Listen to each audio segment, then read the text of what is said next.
అందరికీ నమస్కారం. ఈ శరీరం పేరు సురేష్. మర్మ వైద్యంలో ఇక్కడుండే హైదరాబాద్‌లో వైద్యం చేస్తూ ఉంటాను. అదేవిధంగా యోగా ప్రాక్టీస్ చేస్తుంటాం. ఈరోజు మనం మహమ్మారి అయిన ఒక డయాబెటిక్ గురించి మాట్లాడుకుందాం. సో, డయాబెటిక్ తగ్గుతదా? అనేది ఒక పక్కన పెడితే, అసలు ఎందుకు వస్తుందంటే ఇప్పుడిది కాదు. ఇంకా చాలా పురాతనది. అందులో శ్వేతవర్ణ పదార్థంతో కూడిన ఒక వ్యాధి అని చెప్పేసి అంటుంటారు. అంటే ఇది తెల్ల రంగు. మధుమేహం అంటారు ఆయుర్వేదంలో. సో, మధు అంటే తీపి, మేహం అంటే కదలడం, ప్రవాహం అంటారు. అంటే తీపి అనేది పరుగెడతా ఉంటది. ఎక్కడ? మూత్రంలోని, రక్తంలోని, శరీరంలో. మనందరికీ జనరల్‌గా ఎగ్జాంపుల్ ఏంటంటే, ఒక జిలేబీ తింటే పర్లేదు. కోరిక తీరుతది, ఆనందం వస్తది. ఒక 5, 6 జిలేబీలు తింటే ఏమవుతుంది? శరీరం అంతా మొద్దుబారిపోతది. పరిగెట్టలేని స్థితి వస్తది. అంటే ఎందుకు? శరీరంలో తీపి పెరిగిపోయింది. ఆ తీపి తగ్గాలి అనుకుంటే ఏం చేయాలి? అంతకు మించిన చేదు అనేది వేయాలి. ఇది ఇప్పటి వరకు గతం నుంచి చెప్పబడింది ఏంటంటే, కాకరకాయ తింటే తగ్గిపోతది, లేకపోతే పసుపు తింటే తగ్గిపోతది, చేదు వేప పుల్ల తింటే తగ్గిపోద్దని ఇదని ఒక రకమైన చిట్కాలు జరుగుతున్నాయి. కానీ నిజానికి మధుమేహం ఎందుకు జరుగుతుంది అంటే, ఒక చిన్నపాటి ఉపాయాలు చెప్తాను. ప్రతిరోజు ఒకే రకమైన ఆహార పదార్థం తిన్నామనుకోండి, ఇడ్లీ గాని, లేకపోతే రాత్రికి చపాతీలు గాని, లేకపోతే తీపిగా ఉండే పప్పు గాని, లేకపోతే అన్నం గాని, తెల్లన్నం గాని ఇలాంటివన్నీ తింటున్నాం. కానీ ఏం పని చేయట్లే. అంటే శరీరంలో చేరిపోతున్న పిండి పదార్థాలు ఏవైతే ఉన్నాయో, తీపిదనం ఏదైతుందో, మనం ఎక్సర్సైజ్ చేసి కన్జ్యూమ్ చేయకుండా, మజిల్ తయారు చేయకుండా, దాన్ని అలాగే ఉంచేసి సెడెంటరీ లైఫ్ వెళ్ళడం రావడం చేస్తూ ఉంటే, ఈ మధు అనేది పెరుగుతుంది. దాంతో పాటు అది కాకుండా కొందరు చాలా వేగంగా తినే అలవాటు ఉంటది. అంటే ఏదో ఆలోచించుకుంటారు, అది ఎంత పెట్టినాను వేగంగా తినేయాలి. పూర్వకాలంలో ఏమంటారు, కాళ్ళు ఆరకముందే తినేసి అని చెప్పాడు. కాళ్ళు ఆరకుండా తినడం అంటే అప్పట్లో పని ఇంపార్టెంట్ కాబట్టి ఆ సామెత వచ్చింది. బట్ ఇప్పుడు ఏమవుతుంది, తిన్న పదార్థం ఆహారాన్ని అరిగించుకోవాలి చాలా. అది మెల్లగా నమిలి నోట్లోనే పిండి పదార్థాలు ఏవైతుందో అది ఫ్రక్టోజ్ కింద మారిపోయి అది లోపలికి వెళ్ళిన తర్వాత అరుగుతూ ఉంటుంది. ఇట్లాగానే ఆలోచించుకోవాలి. అది ఆలోచించకుండా వేగంగా తినేస్తున్న వాళ్ళకి అందరికీ షుగర్ వస్తుంటుంది. ఇంకోటి ఏంటంటే భవిష్యత్తు గురించి ఏ ప్రణాళిక లేక గతం గురించి ఎక్కువ ఆలోచన చేస్తూ ఉంటారు. వాళ్ళకి కూడా వస్తుంది. గతంలో అది జరిగింది, ఇది జరిగింది. ఇవన్నీ ఉంటాయి. అంటే మనకి బాడీకి కావాల్సిన కొన్ని న్యూట్రిషన్ అందకపోవడం వల్ల ఇవన్నీ జరుగుతూ ఉంటాయి. లైఫ్ స్టైల్ ప్రాబ్లమ్స్ వల్ల జరుగుతాయి. ఇంకోటి హెరిడిటరీ అంటుంటారు. అదేంటంటే కొంత వయసు వచ్చిన తర్వాత శరీరం మీద ఒత్తిడి, మానసిక ఒత్తిడి ఇవన్నీ ఎక్కువ పని ఒత్తిడి వల్ల జరుగుతుంది.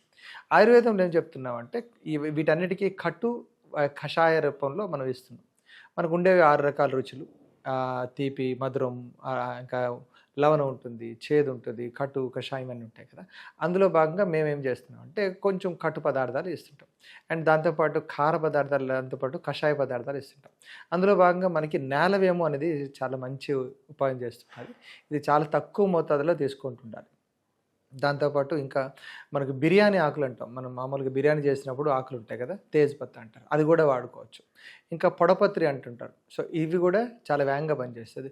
ఎప్పుడు మనకు అలవాటయిపోయింది మెంతులేసుకొని తాగడం ఇవన్నీ ఉంటాయి. మెంతుల్ని ఎవరైతే స్ప్రౌటింగ్ చేస్తారో అంటే మెంతుల్ని బాగా స్ప్రౌటింగ్ చేయాలి. మొలకెత్తినట్టు చేసి దాన్ని ఎండబెట్టి పౌడర్ చేస్తూ ఉంటారు. సో, ఇవి గూడా మేథి దానా అంటుంటారు చాలామంది. సో, ఇవి గూడా చాలా వేగంగా పనిచేస్తాయి.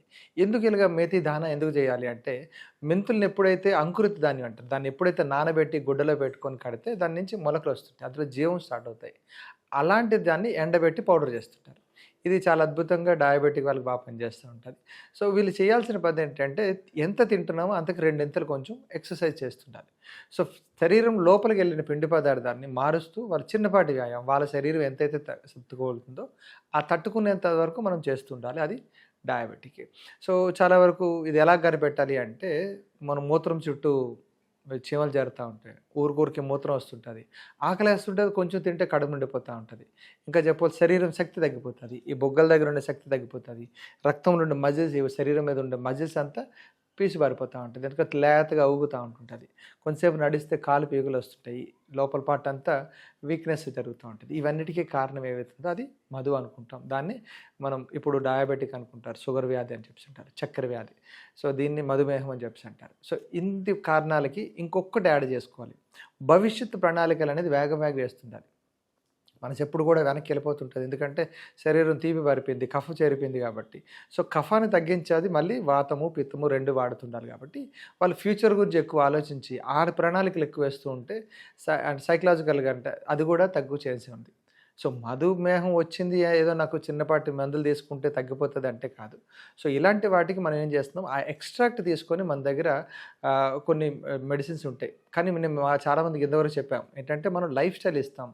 అది ఎట్లా తింటున్నారు, ఏ పదార్థాలు ఇస్తాం, ఇట్లాంటివన్నీ మనం అర్థం చేసుకొని వాళ్ళకి మెడిసిన్ ఎప్పుడైతే సమపాలలో వారికి ఎంత ఉందో రిపోర్ట్లు ఉన్నాయి వాటన్నిటిని చూసుకొని ఇస్తే చాలా చిటికలా తగ్గుతూ ఉంటుంది. దెన్ 3-4 నెలల నుంచి వాళ్ళు ప్రాపర్గా ఎప్పుడైతే ఫుడ్ మెయింటైన్ చేస్తుంటారో మధుమేహం తగ్గుతుంటుంది.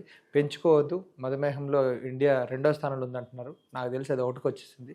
దాన్ని ఇంకా పెంచకుండా ముందే నాణ్యమైన హెర్బ్స్ తీసుకోవడం వల్ల ఈ మధుమేహం అనేది వేగంగా తగ్గుతుంటుంది. సో ఇలాంటి మరికొన్ని విషయాలు తెలుసుకోవాలంటే ఇస్తా లైఫ్తో మీ జర్నీ స్టార్ట్ చేస్తారని కోరుకుంటున్నాం. నమస్కారం.